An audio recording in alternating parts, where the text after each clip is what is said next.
모닝인사이트 시간입니다. 요일별로 전문가들의 시각 들어보고 있는데요. 수요일인 오늘은 유한타증권의 송태영 과장님 모셨습니다. 과장님 안녕하세요. 네, 안녕하세요. 네, 일단 뉴욕 증시 오늘 혼조세로 거래를 마쳤는데 좀 여러 가지 이슈들이 있었던 것 같습니다. 어떻게 보셨나요? 말씀을 하신 것처럼 그래도 지수만 놓고 봤을 때는 어느 정도 선방을 했다라고 좀 생각을 해볼 수 있는 것 같고요. 채권 금리를 놓고 봤을 때는 확실히 조금 더 하락에 대한 부분이 나왔을 텐데 그런 부분을 감안했을 때는 이제 실적에 대한 부분에 있어서도 많이 포커스가 돌아가고 있구나. 요 정도로 좀 생각을 해볼 수 있을 것 같고요. 다만 이제 채권 금리 관련돼서 추가적인 상승이 나오게 되면 역시나 증시에 있어서는 발목을 좀 잡을 수밖에 없지 않을까라고 좀 생각이 되는 하루였습니다. 네, 그렇군요. 말씀 주신 대로 이제 2년물, 10년물 국채 금리가 또 다시 이렇게 좀 크게 오르는 그런 모습들이었는데 어떤 이슈가 좀 기저에 깔려 있었을까요? 네, 일단은 이 경제 지표 때문에 그렇게 됐다라고 보시면 될 것 같아요. 미국의 소매 판매가 사실상 서프라이즈를 기록을 하게 되면서 경제 지표가 잘 나오면 결국은 금리 인상에 대한 부분이 더욱더 좋아질 수밖에 없지 않겠느냐, 더 강해질 수밖에 없지 않겠느냐, 이런 부분으로 진행이 되고 있다라고 보시면 될 것 같고요. 9월 소매 판매가 사실 이제 전월 대비 0.7% 정도 늘어나게 되면서 컨센서스보다 더욱더 높은 부분으로 나왔다라고 보시면 될 것 같고, 9월에 소매 판매가 잘 나오다 보니까 8월 같은 경우에도 상향 조정이 되게 되면서 소매가 상당히 강하구나, 소비가 강하구나, 이 기저에는 역시나 고용이라는 것이 강했기 때문에 이러한 소매 판매가 잘 나올 수 있구나라고 지금 계속적으로 이야기가 나오고 있습니다. 그리고 이제 월가에서도 나오는 내용들을 좀 보게 되면은 이 미국의 소비자들은 계속해서 소비 활동을 이어가고 있다라고 얘기를 하고 있어요. 7월에서 9월 달에 이 소매 판매 컨센서스가 상회가 되는 수치가 계속적으로 발표가 되고 있는데 이는 결국 GDP 성장률이 우수할 것으로 이제 볼 수가 있을 거고, 이는 이제 미국 연준이 금리 인상 사이클을 중단하지 않아도 되는 근거를 제공을 하게 된다라고 이야기를 하고 있습니다. 그래서 이런 부분에 기인을 해서 사실상 이 국채 금리가 다시 한 번 더 10pp 이상씩 다 상승이 나왔다라고 보시면 될 것 같고요. 노스앤드 프라이빗 웰스에서도 보게 되면은 소매 판매 서프라이즈로 금리를 다시 시장이 문제되는 수준으로 끌어올렸다라고 얘기를 하고 있습니다.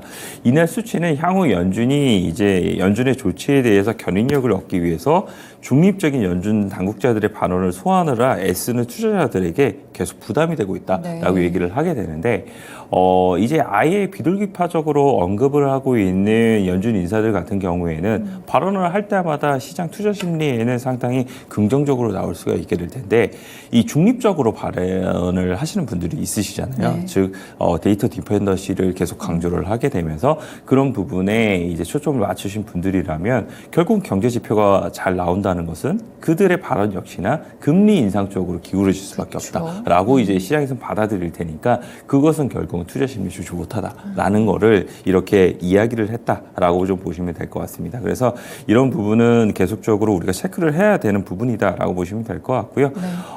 이제 연준 인사들의 발언에 대한 수위를 보게 되면은 확실히 좀 낮아진 부분이 있기는 해요. 전쟁 이후부터는 확실히 이런 부분이 좀 낮아졌던 부분이 있었었는데, 역시 토마스 바켓 리치먼드 연은 총재 같은 경우에도 이 경제 지표가 강하게 나오기는 하지만 실제적인 수요 관련돼서는 분명하지 않다라고 얘기를 하고 있고요.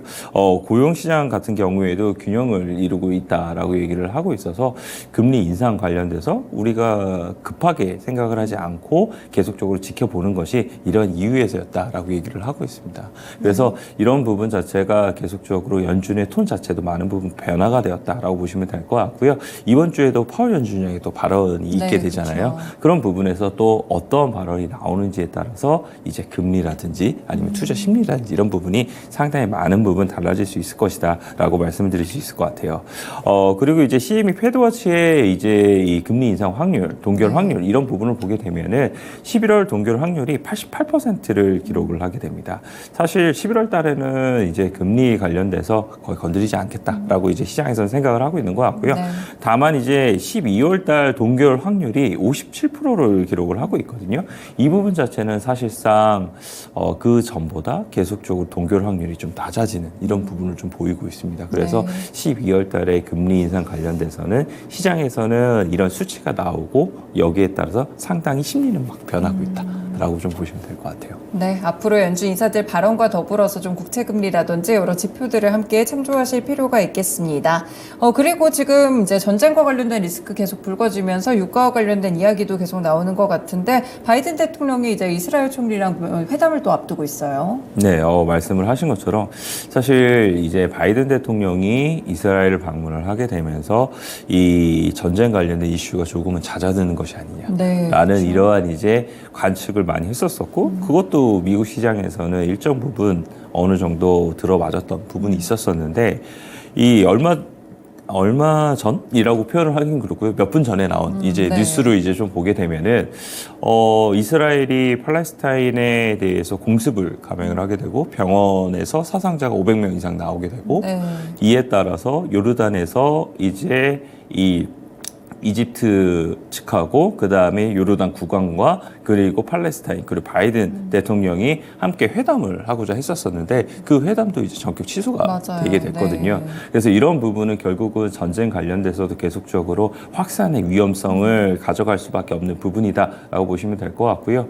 사실상 우리가 우크라이나 전쟁에서도 예상을 한 것처럼 전쟁이 한번 일어나게 되면 그런 부분 자체가 빠르게 잘 끝나지가 않잖아요. 그래서 이런 부분이 결국은 중동전에서도 일부 더욱더 확산에 대한 이 부분으로 이어질 수 있지 않나라고 좀 생각을 해볼 수 있는 것 같습니다.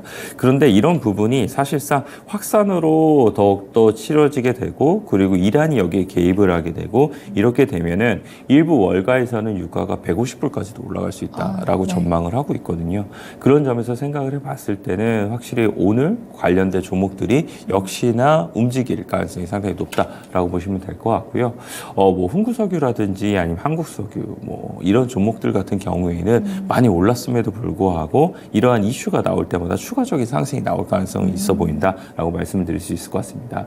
그리고 얼마 전에 이제 이스라엘에서 수입이 되고 있는 광물들 중에서 많은 이제 독점적인 이제 수입률을 가지고 있는 뭐 브롱이라든지 이런 종목 이러한 이제 광물을 가지고 이제 어느 정도 사업을 영위를 하고 있는 종목들이 또 있거든요. 그런 종목들 같은 경우에도 이 이슈로 인해서 오늘 변동성이 당연히 생길 가능성이 상당히 높기 때문에 그런 종목들도 오늘 뭐 단타를 위해서 뭐 변동성을 이제 이용한 매매를 하시는 분들이라면 충분히 활용을 할 수 있지 않을까 이렇게 생각을 해볼 수 있는 것 같습니다.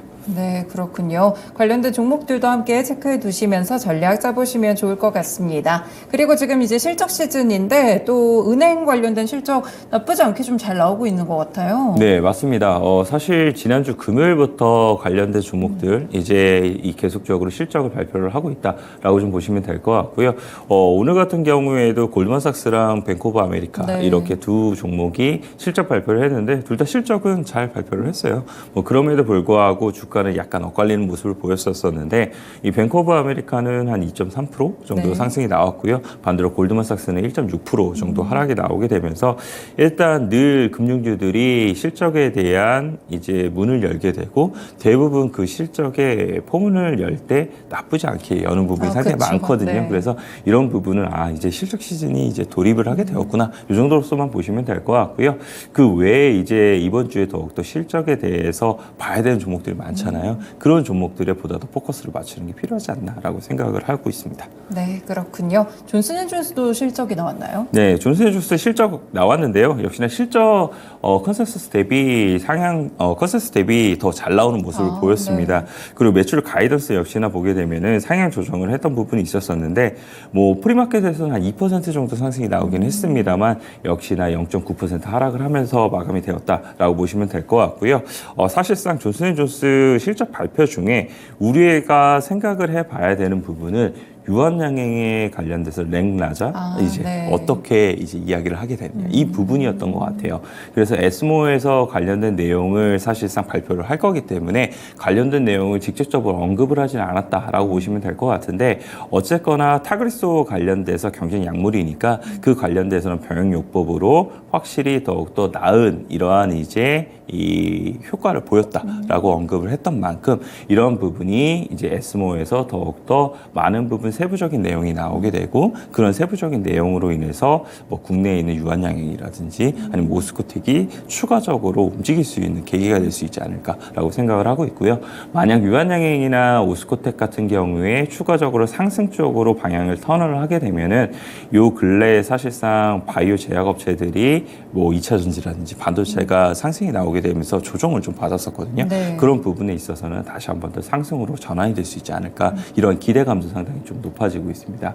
그래서 이 관련돼서 어떠한 방향성을 띠는지에 따라서 추가적으로 이제 에스모에서 발표를 할 수 있는 기업들이 지아 이노베이션이라든지 아니면 네. ABL 바이오라든지 이런 기업들도 있거든요. 그 기업들의 방향성도 결정이 될 테니까 우리가 꼭 한번 체크를 해봐야 되는 부분이다라고 말씀을 드리도록 하겠습니다. 네, 알겠습니다. 그리고 이제 유나이티드 에어라인 그러니까 또 항공 쪽에서는 시간외에서 좀 많이 안 좋게 밀렸더라고요. 네, 실적은 좋았어요. 3분기 네. 실적은 역시나 컨센서스를 이제 더 컨센서스 대비 더 좋게 나왔던 부분이 있었었는데 네. 4분기 실적 관련돼서 불확실성이 좀 높아지다 보니까 그런 부분에 포커스가 맞춰지게 되면서 시간의 시장에서 한 4% 넘게 하락이 나왔다라고 보시면 될 것 같은데 이 유나이티드 항공이 특히나 이스라엘 관련돼서 항공 편수를 조금 더 많이 갖고 있다라고 하고 있어요. 네. 그래서 이제 10월 달까지 이제 만약 항공편이 중단이 되게 됐을 때 이제 EPS가 어느 정도까지 줄어드는지에 대해서 일단 먼저 제시를 하게 되고요.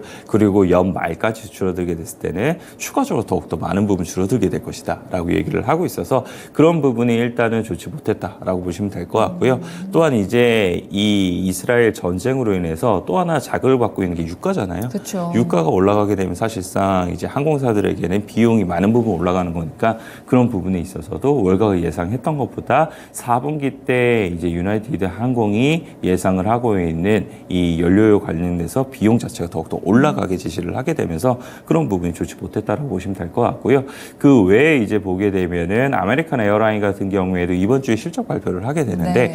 물론 이제 이 유나이티드 항공보다는 이스라엘 관련돼서 훨씬 더 항공 편수를 적게 갖고 있어서 그런 부분에 있어서는 더 나은 실적 그리고 더 나은 가이던스를 발표할 수 있기는 하겠으나 그럼에도 불구하고 항공주들이 올라갈 가능성은 적다라는 전망이 이미 나오고 있습니다. 그래서 네. 국내에 있어서도 사실상 대한항공이 50주 거의 신저가를 기록을 하고 있거든요. 그런 부분에서 봤을 때 국내에 있는 항공주들도 다소 보수적인 관점을 가져가는 것이 맞지 않나라고 생각을 해볼 수 있는 것 같습니다. 네, 항공주들의 투자 전략까지 함께 좀 들어봤고요. 그리고 이제 이번 주에 테슬라랑 넷플릭스 실적 발표가 좀 예정이 돼 있는데 시장에서는 좀 어떻게 보고 있을까요? 둘 다 그닥 좋게 보지는 않아요. 아, 그래요? 네, 테슬라 같은 경우에 사실상 이제 가격에 대한 인하를 많이 했기 때문에 그런 부분에 있어서 실적이 좋지 못할 것이다 라고 생각을 하고 있는데 지금 시장에서는 이런 부분에 있어서 기다리는 것이 영업 마진에 대한 부분 자체가 최저화되는 것이 3분기가 될 것이다 라는 경영진의 발언을 지금 기다리고 있다라고 이야기를 보시면 될 것 같습니다. 그래서 만약 이제 이 테슬라의 실적이 발표가 되게 되고 그리고 거기서에 대한 이제 컨퍼런스 콜에서 만약 3분기가 실적에 대한 저점으로 인해서 돌아서 나올 수 있다라는 이러한 이제 이야기가 나오게 되면 거기서부터 주가는 더욱더 좀 좋아질 수 있는 부분이 있을 것이다라고 보시면 될 것 같고요. 또 한 가지는 이제 판매 대수 관련돼서 속도에 대한 측면이 요즘 좀 줄어들고 있잖아요. 그런 부분이 얼마만큼이나 다시 한 번 더 가속화가 될 수 있을 것인가. 여기에 따라서 사실상 국내에 있는 2차 전지 업체들 같은 경우에도 주가가 더욱더 좋아질 수가 있게 될 텐데 그런 부분은 조금 지켜봐야 되는 부분이다라고 보시면 될 것 같고요. 다만 이제 리튬 관련돼서 중국에서 이제 광물 확보에 대해서 더욱더 많은 부분 힘을 쏟는다라고 이야기가 나오게 되면서 리튬 관련된 가격이 조금씩 이제 인상이 되는 부분이 있게 되는데 만약 그런 부분이 있게 되면 결국 양극재 업체들에 대한 판가가 다시 한 번 더 정상화가 나오게 되면서 4분기 실적에 대한 부분이 조금 더 좋아질 수 있는 부분이 생길 거고요. 그런 부분은 아직까지는 확실히 이 주가의 턴을 결정할 수 있는 부분까지는 아니기는 하지만 그래도 기저의 실적에 대한 부분이 4분기 때 조금 더 좋아질 수 있는 부분이 생기고 있구나. 이 정도로서 보시는 게 맞지 않나라고 생각을 할 수 있는 것 같습니다. 그리고 넷플릭스 같은 경우에는 단기적인 실적 관련돼서 썩 좋지 못하다는 평을 많이 네. 받고 있어요. 사실 이제 계정 공유 단속 관련돼서 2분기 때 많이 포커스가 맞춰지게 되면서 주가가 상당히 좋았던 부분이 있었었는데 그 이후에 경영진들이 사실상 이 가이던스를 공격적으로 이제 내놓지 않게 되면서 네. 주가가 계속적으로 하락이 되게 되고 월가에서도 관심이 많은 부분 줄어들었던 부분이 있었었는데 지금도 UBS에 대한 평가 내용을 보게 되면은 단기간에 실적에 대한 개선의 여지가 많은 부분은 없다라는 평가를 하고 있고요. 이제 1인당 이제 평균 마진에 대한 부분을 보게 된다 하더라도 그렇게 크게 증가를 못할 것이다라고 얘기를 하고 있습니다. 그런데 여기서 우리가 봐야 되는 점은 넷플릭스가 만약 실적이 좋게 나오지 못하게 되고 여기서 쇼크를 받게 되면은 광고업을 같이 영위를 하고 있는 이런 업체들에 대한 주가도 좋지 못했던 경우가 그 네. 이전에 많았었거든요. 그래서 이런 부분을 얼마만큼이나 잘 방어를 해낼 수 있을 것인지 이 광고에 있는 이제 업체들을 보게 되면은 대부분 빅테크가 많기 때문에 국내에 있어서는 투자 심리라든지 아니면 지수에 대한 방향성 자체가 좋지 않아질 수가 있을 테니까 그게 어떻게 나올지에 대해서는 우리가 좀 지켜봐야 된다라고 보시면 될 것 같습니다. 네, 이번 주에 테슬라랑 넷플릭스도 실적 발표가 예정돼 있으니까요. 이런 의견들 참고해서 함께 투자 전략 짜보셔도 될 것 같습니다. 그리고 이제 이 소식을 봐야 될 것 같은데 이제 미국 정부에서 중국에 관련된 반도체 수출 통제를 조금 더 확대를 했더라고요. 엔비디아가 크게 좀 타격을 입었던데요. 네, 말씀을 하신 것처럼 이 이슈로 인해서 엔비디아가 5% 가까운 하락이 나왔습니다. 미국 정부가 이제 대중국 반도체 기술 수출 제재를 강화할 계획이다라고 얘기를 하고요. 네. 사실 AI 칩 관련돼서 고성능 칩은 이미 제재가 걸리고 있었어서 엔비디아가 그보다 조금 더 성능이 저하된 칩을 이제 만들어서 중국에 계속적으로 수출을 하고 있었었는데 이런 부분도 수출 제한이 된다라고 이야기가 나오게 되면서 오늘 좀 큰 폭으로 하락이 나왔다라고 보시면 될 것 같고요. 그 외에도 관련된 업체로서 제시가 되는 것이 인텔이라든지 AMD가 일단 추가적으로 같이 걸릴 것이다 라는 이야기가 나오게 됐었고요. 그리고 이제 장비사들 같은 경우에 더욱더 수출이 제한이 확대가 되게 될 것이다 라고 얘기가 나왔었는데 뭐 인텔이나 AMD 같은 경우에는 마이너스 한 1%권에서 움직였던 부분이 있었는데 오히려 장비사들 같은 경우에는 어프라이 머티리얼즈 같은 경우에 1% 정도 올랐거든요. 네. 뭐 그런 부분에서 생각을 해봤을 때는 장비사들은 뭐 제한적인 움직임 좀 나올 수 있지 않나라고 좀 생각을 해볼 수 있는 것 같습니다. 그래서 어제 같은 경우에 사실 국내 SK 하이닉스가 52주 신고가를 갱신을 하게 되면서 반도체 관련된 종목들이 상당히 좋았었는데 아침에 관련 이 이슈로 인해서 사실상 조금 좋지 못한 시가를 형성할 가능성이 좀 높지 않나라고 좀 생각을 해볼 수 있는 것 같고요. 그 이후에 과연 어떠한 방향성을 가지게 될지에 대해서 우리가 보다 더 지켜봐야 되는 부분이 필요하다라고 보시면 될 것 같습니다. 그래서 계속적으로 메모리 업황에 관련된 부분의 시결이 당겨지고 있다. 이러한 긍정적인 이슈와 함께 사실 메모리 관련된 업황의 턴어라운드에 초점을 맞출 것인가 아니면 HBM에 계속적으로 초점을 맞출 것인가 라는 부분에 있어서 후자 쪽에 계속적으로 손을 들어줬던 부분이 많았었는데 여기에 대한 컬러도 이번에 좀 변화가 나오는지 이 부분도 우리가 좀 지켜봐야 되는 부분이 있을 것 같고요. 뭐 관련돼서는 제 개인적인 사견으로는 그럼에도 불구하고 HBM 관련된 종목들이 계속적으로 우위를 보이지 않을까라고는 생각이 들고 있어서 조정이 나오게 되고 그 조정이 너무 깊지만 않으면은 우리가 분할 매수로서는 접근해볼 만해도 되지 않을까 이렇게 생각을 하고 있습니다. 네, 알겠습니다. 그럼 오늘 국내 증시 출발 상황이랑 좀 눈여겨볼 만한 종목 어떻게 보시나요? 일단은 좀 하락으로 시작을 하게 될 것 같아요. 야간 선물도 한 0.3% 정도 이제 빠졌었기 때문에 이런 부분에 있어서 일단은 움직임 자체가 좀 좋지 못할 것이다 라고 말씀을 좀 드릴 수 있을 것 같고요. 다만 이제 아까 말씀을 드린 것처럼 이스라엘 이제 하마스 관련돼서 확전에 대한 부분이 시장의 변수로서 좀 작용을 하게 될 것 같아요. 그래서 아침에는 관련된 종목들이 변동성을 상방적으로 많은 부분 움직일 가능성이 있을 테니까 단타 관련돼서는 그런 쪽으로 관심을 조금 더 가져보시는 게 맞지 않나라고 좀 생각을 해볼 수 있는 것 같고요.